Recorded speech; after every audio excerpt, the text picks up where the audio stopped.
اللہ حضرت سیدنا امام جعفر صادق رحمۃ اللہ تعالی علیہ فرماتے ہیں جمعرات کے دن عصر کے وقت اللہ عز و جل آسمان سے زمین پر فرشتے اتارتا ہے جن کے ساتھ چاندی کے دفتر اور سونے کی قلمیں ہوتی ہیں۔ وہ اس دن اور دوسرے دن کی رات سورج کے غروب ہونے تک حضور نبی کریم صلی اللہ تعالی علیہ وسلم پر پڑھے جانے والے درود شریف کو لکھتے رہتے ہیں۔ صلو علی الحبیب صلی اللہ تعالی علی محمد وعلی آلہ وصحبہ وبارک وسلم۔ الحمدللہ ماہ رمضان مبارک قریب سے قریب تر ہوتا چلا جا رہا ہے۔ آج 26ویں شب ہے۔ اللہ نے چاہا تو ہم ماہ رمضان پانے میں کامیاب ہو ہی جائیں گے۔ مرحبا صد مرحبا پھر آمد رمضان ہے، کھل اٹھے مرجھائے دل، تازہ ہوا ایمان ہے، تجھ پہ صدقے جاؤں رمضان، تو عظیم الشان ہے، تجھ میں ناز حق تعالی نے کیا قرآن ہے۔ انا انزلناہ فی لیلۃ القدر، ہم نے اسے شب قدر میں اتارا۔ ماہ رمضان نزول قرآن کا مہینہ ہے، اور ماہ رمضان کے روزے اللہ تعالیٰ نے ہم پر فرض کیے ہیں۔ جو مسلمان روزے رکھتا ہے اس کو اللہ کی رضا حاصل ہوگی۔ جو مسلمان روزے رکھے گا اللہ تبارک و تعالیٰ اس کو کثیر اجر و ثواب عطا فرمائے گا۔ جو مسلمان روزے رکھے گا وہ جہنم سے دور کر دیا جائے گا۔ ماہ رمضان کے روزے رکھنے والے کو جنت عطا کی جائے گی۔ جو ماہ رمضان کے روزے رکھے گا اس کو ثواب بھی دیا جائے گا، صحت اور عافیت بھی دی جائے گی۔ روزہ دار کی دعا پر فرشتے آمین کہتے ہیں۔ روزہ دار کے لیے فرشتے مغفرت کی دعائیں کرتے ہیں۔ روزہ دار کے لیے دریا میں مچھلیاں افطار تک دعا کرتی رہتی ہیں۔ کیا بات ہے روزہ دار کی، سبحان اللہ۔ ظاہری شرط کیا ہے روزے کی؟ جان بوجھ کے کھانے پینے اور جماع سے باز رہنا۔ مگر حقیقی معنوں میں روزے کی برکتیں لینی ہیں تو کاش ہم سارے اعضائے بدن کا روزہ رکھیں۔ ایک تو عوام کا روزہ ہے کہ صبح صادق سے لے کر غروب آفتاب تک جان بوجھ کر کھانے پینے اور جماع سے رکے رہنا ہے، یہ عوام کا روزہ ہے۔ ایک روزہ ہے خواص کا روزہ، اور ایک روزہ ہے اخص الخواص کا روزہ۔ خواص کا روزہ کیا ہے؟ کھانے پینے سے بھی رکنا ہے، جماع سے بھی رکنا ہے، اور تمام اعضائے بدن کو برائیوں سے روکنا ہے۔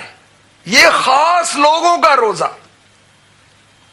اور تمام تر کاموں سے اپنے آپ کو روک کر صرف اور صرف اللہ تعالی کی طرف متوجہ ہو جانا، یہ ہے اخص الخواص، خاص الخاص لوگوں کا روزہ۔ حضور داتا گنج بخش علی حجویری رحمۃ اللہ تعالی علیہ کشف المحجوب میں فرماتے ہیں روزے کی حقیقت رکنا ہے۔ رکے رہنے کی بہت سی شرائط ہیں۔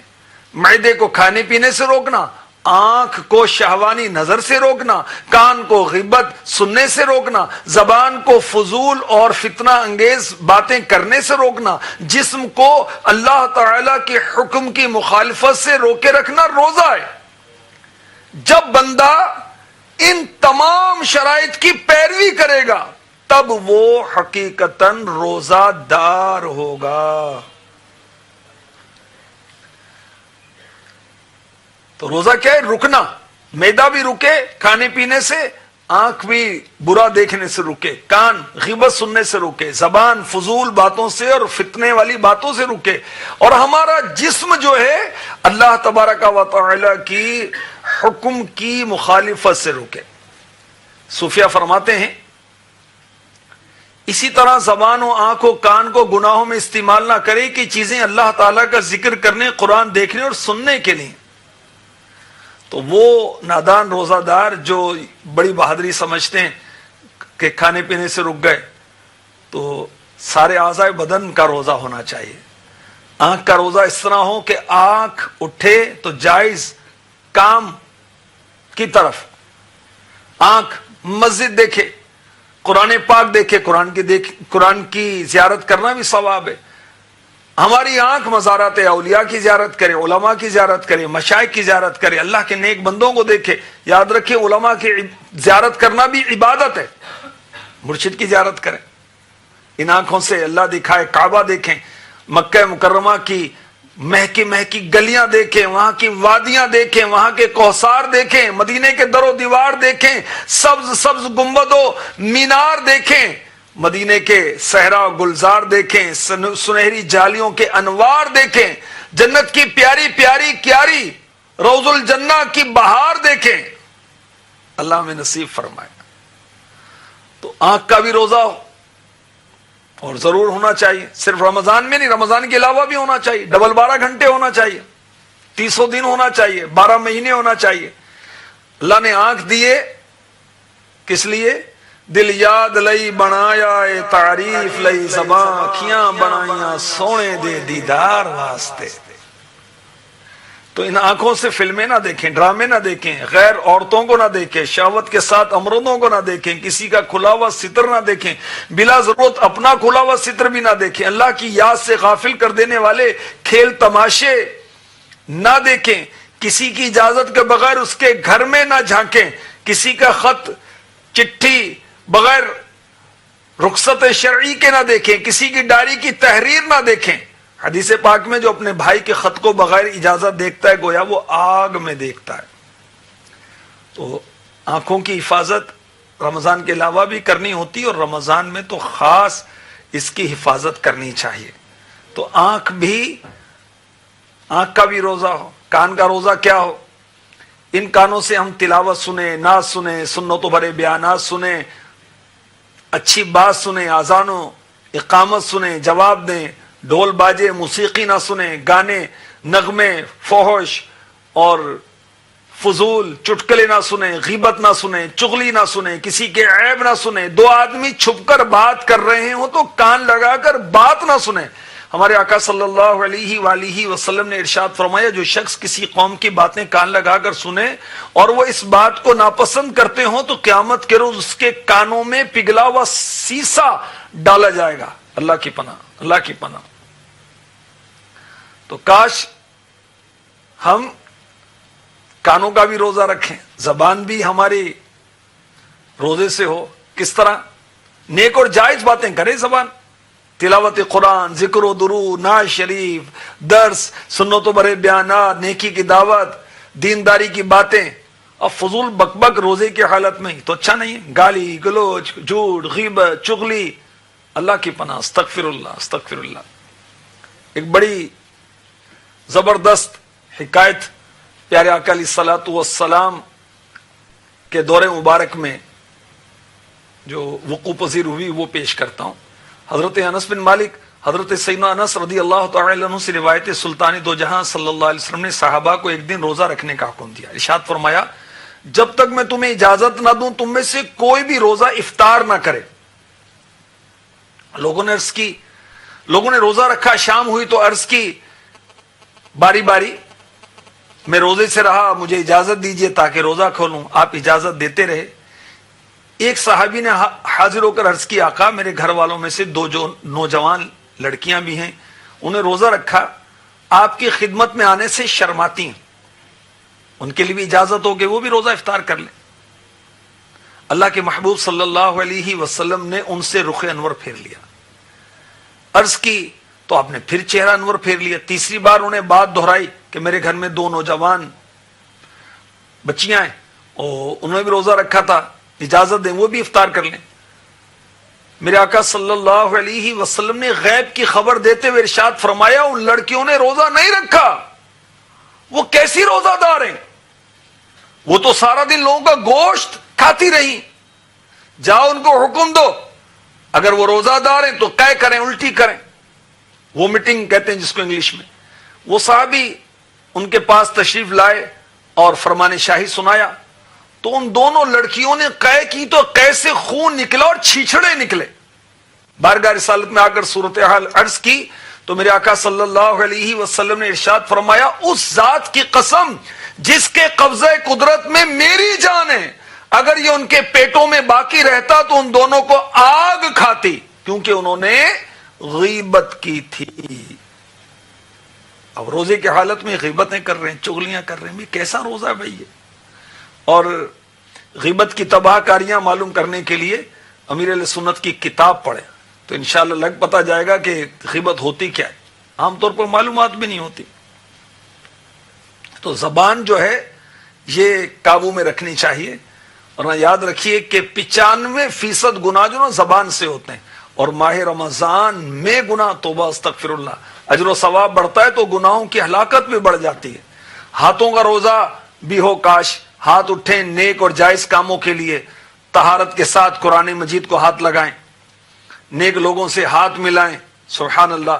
اور جب دو مسلمان ہاتھ ملاتے ہیں آپس میں ملاقات کے وقت اور نبی پاک علیہ الصلوۃ والسلام پر درود پڑھتے ہیں نا، تو جدا ہونے سے پہلے دونوں کے اگلے پچھلے گناہ بخش دیے جاتے ہیں۔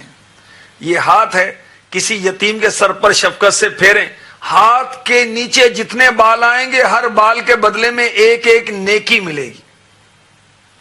اب کسی پر ظلم نہیں کرنا ان ہاتھوں سے، رشوت لینا دینا، مال چرانا، تاش کھیلنا، پتنگ اڑانا، استغفر اللہ، کسی غیر عورت سے ہاتھ ملانا، اللہ کی پناہ۔ اور شہوت کا اندیشہ ہو تو امرض سے بھی ہاتھ نہیں ملانا چاہیے۔ تو پاؤں کا بھی روزہ ہو، ہمارے پاؤں مسجدوں کی طرف چلیں، مزارات اولیاء کی طرف چلیں، علماء صلحاء کی زیارت کے لیے چلیں، سنتوں بھرے اجتماعات کی طرف چلیں، نیکی کی دعوت دینے کے لیے چلیں، سنتوں کی تربیت کے مدنی قافلوں کے لیے چلیں، نیک صحبتوں کی طرف چلیں، کسی کی مدد کے لیے چلیں، مکے کی طرف چلیں، مدینے کی طرف چلیں، مینا، عرفات، مزدلفہ، طواف و سعی میں چلیں۔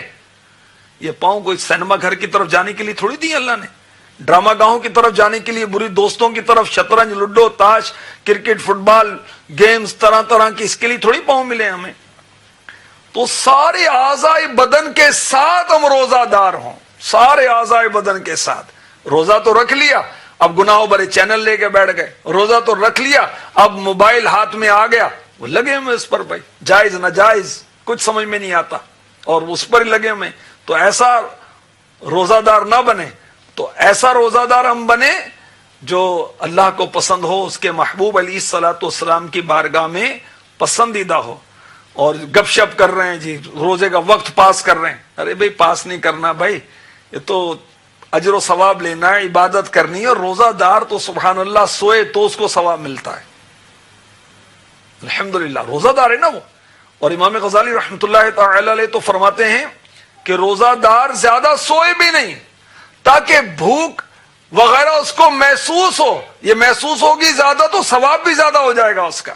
اللہ تعالی ہمیں سارے اعضائے بدن کے ساتھ روزہ رکھنے کی توفیق عطا فرمائے۔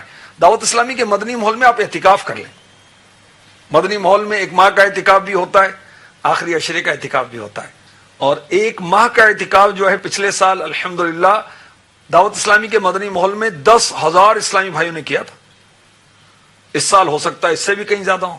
پچھلے سال آخری عشرے کا اعتکاف تقریباً 67,000 اسلامی بھائیوں نے کیا تھا، اس سال تو انشاءاللہ اس سے بھی زیادہ ہوگا۔ تو اعتکاف کر لیں مدنی ماحول میں، تاکہ روزے کے بارے میں بھی ہم سن سکیں، سیکھ سکیں، نمازیں سیکھ سکیں، نماز کے اوراد اس کی ادائیگی سیکھ سکیں، قرآن پاک پڑھنا سیکھ سکیں، مختلف پیارے آقا علیہ الصلوۃ والسلام سے منقول دعائیں جو ہیں، مبارک دعائیں، وہ ہم یاد کر سکیں، ہم معلم بن سکیں، ہم مبلغ بن سکیں، ہم نیکی کی دعوت دینا سیکھ سکیں، 12 مدنی کام ہم کرنا سیکھ سکیں۔ مدنی ماحول میں اعتکاف کر لیں، 2 مدنی مذاکرے عصر کے بعد اور عشاء کے بعد، تراویح کے بعد، سبحان اللہ، ایسا علم دین آسان انداز سے سیکھنا ملے گا کہ مزے کو مزہ آ جائے گا۔ اللہ تبارک و تعالی ہمیں ماہ رمضان مبارک کے قدردانوں میں شامل فرما لے۔ 2 جہاں کی نعمتیں ملتی